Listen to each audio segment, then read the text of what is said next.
Le mal ne te verra pas.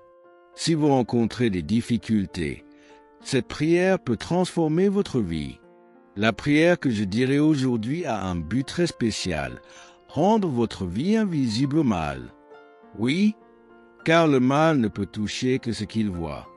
Mais lorsque nous sommes protégés par Dieu, cachés dans son refuge, l'ennemi ne peut pas nous voir, ne peut pas nous atteindre, ne peut pas nous blesser. Et je veux vous dire quelque chose de très important.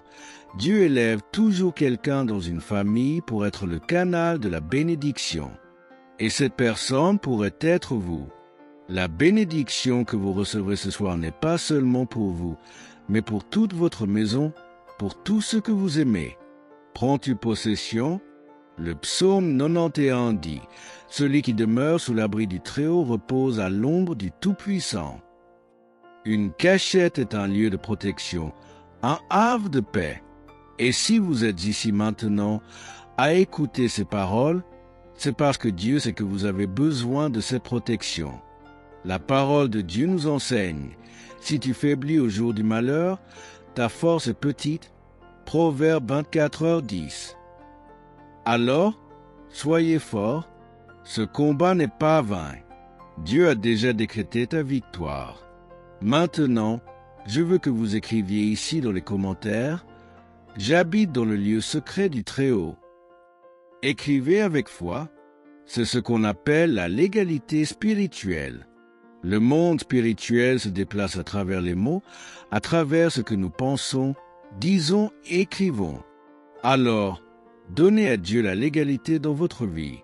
Si vous êtes ici pour la première fois, bienvenue. Que le Seigneur Jésus vous bénisse, vous garde et vous protège. Je veux vous inviter à faire partie de cette chaîne de prière. Chaque jour, nous prions ensemble. Vous pouvez vous abonner pour ne manquer aucune prière. Maintenant, avant de prier, prenez un verre d'eau.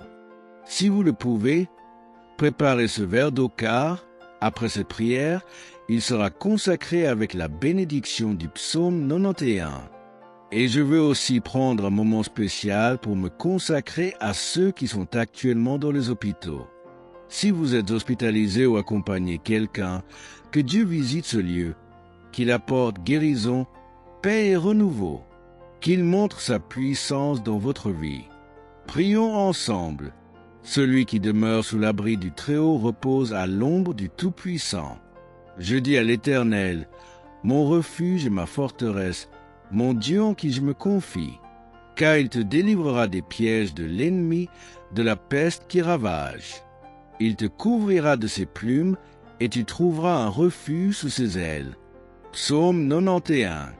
Seigneur Dieu, en ce moment de prière, je place la vie de cette personne devant toi. Que le Seigneur les cache dans ton refuge, là où l'ennemi ne peut les atteindre. Que toute flèche maléfique, toute attaque de l'adversaire soit brisée au nom de Jésus.